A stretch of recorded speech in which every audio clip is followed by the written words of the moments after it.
Think about how you usually feel when someone says the word exercise. Maybe your shoulders tighten a little. Maybe your mind jumps to gyms and schedules and effort. Maybe you feel guilty because you know you should do more but life feels too busy. This reaction is very common. Exercise has slowly become something heavy in our minds. Something serious. Something that belongs on a list of duties. But underneath this reaction there is another story that we rarely hear clearly. It is not about weight or looks or performance. It is about protection. It is about how we take care of the most important organ we carry every day without seeing it. Our brain. Many people think about the brain as something separate from the body. The body moves. The brain thinks. One gets tired. The other works forever. This idea feels normal, but it is not true. The brain is alive. It changes. It responds to how we live. Just like muscles respond to movement, the brain responds to how often we use the body. When the body stays still for long periods, the brain also becomes less flexible. Not suddenly. Slowly. Quietly. Over years.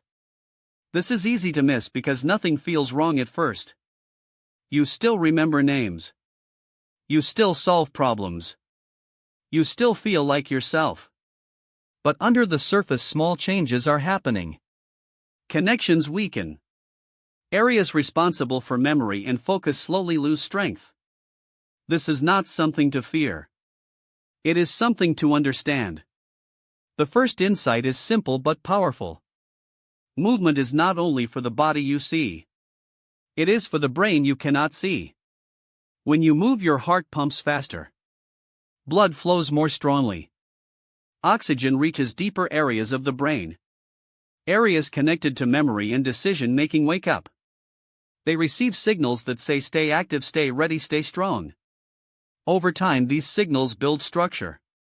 The brain grows more resilient. Not in a dramatic way. In a quiet, protective way. Like saving money little by little for the future. You do not notice the benefit today. But one day you are glad it is there. Many people believe that brain diseases appear suddenly. That one day everything is fine and the next day it is not. In reality, these conditions develop slowly over decades. The choices we make in our 30s, 40s, and 50s matter more than we think. Exercise does not erase risk. It delays impact. It gives the brain more space before problems show themselves. This space is time. Time to remember. Time to think clearly. Time to stay independent longer. The second insight hides behind a common excuse. I am not an athlete. This sentence stops many people before they even begin. They imagine that exercise only counts if it is intense. Sweaty. Long, perfect. This belief quietly protects us from starting. Because if exercise must be big, then doing nothing feels easier. But the brain does not need extreme effort. It needs regular signals. It needs repeated reminders that the body is alive and engaged. Walking counts. Stairs count. Carrying groceries counts. Cleaning with energy counts. These movements tell the brain the same message. We are active. We are adapting. We are still learning. Think about a normal day. You wake up. You sit. You work. You sit. You eat. You sit. By evening, your body has been quiet for hours. Your brain has been busy, but your body has been silent. A simple walk breaks this pattern. Not a long walk. Just around the block. A little faster than usual. You feel your breath change. Your legs warm. Your mind clears slightly. This is not coincidence. The brain is responding.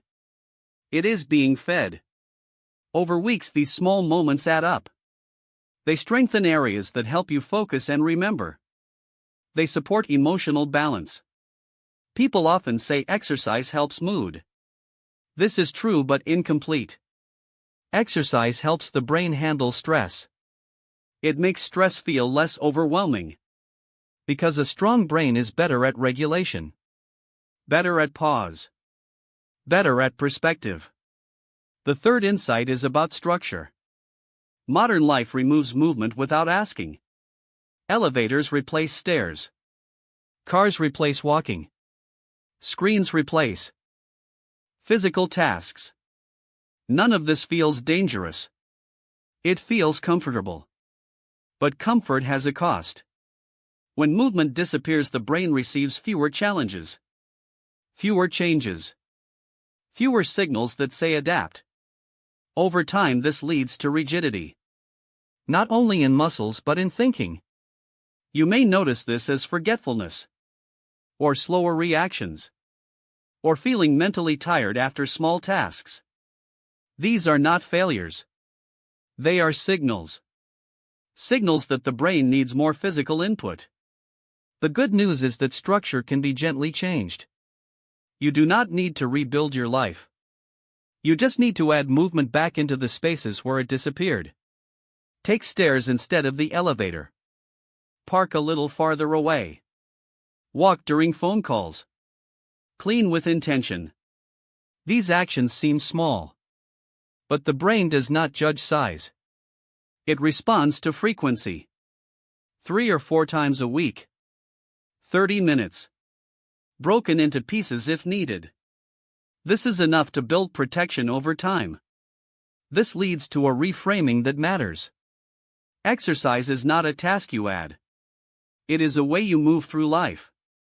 When you see it this way, pressure falls away. You stop asking, "Am I doing enough?" You start asking, "How can I move a little more today?" This question feels lighter. It invites curiosity instead of guilt. You begin to notice opportunities. A short walk becomes a choice. Stairs become an option. Movement becomes normal again. And when movement becomes normal, the brain benefits quietly in the background. You may notice better sleep, clearer thinking, more patience. These changes feel small, but they touch everything. Applying this to daily life does not require motivation. It requires permission. Permission to move imperfectly. Permission to start small. Permission to repeat simple actions. On busy days, movement can be 10 minutes here and 10 minutes there. On calm days, it can be longer. The brain does not need consistency in shape. It needs consistency in presence. Show up. Move. Breathe. Repeat. Over months, this becomes habit. Over years, it becomes protection. There is another layer worth sitting with. Many people fear aging because they fear loss of mind, loss of self. Exercise does not promise control, but it offers participation.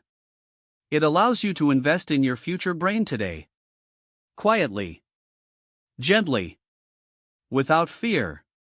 This changes the relationship with time. You are not waiting for problems. You are building strength now. One step. One walk. One set of stairs at a time.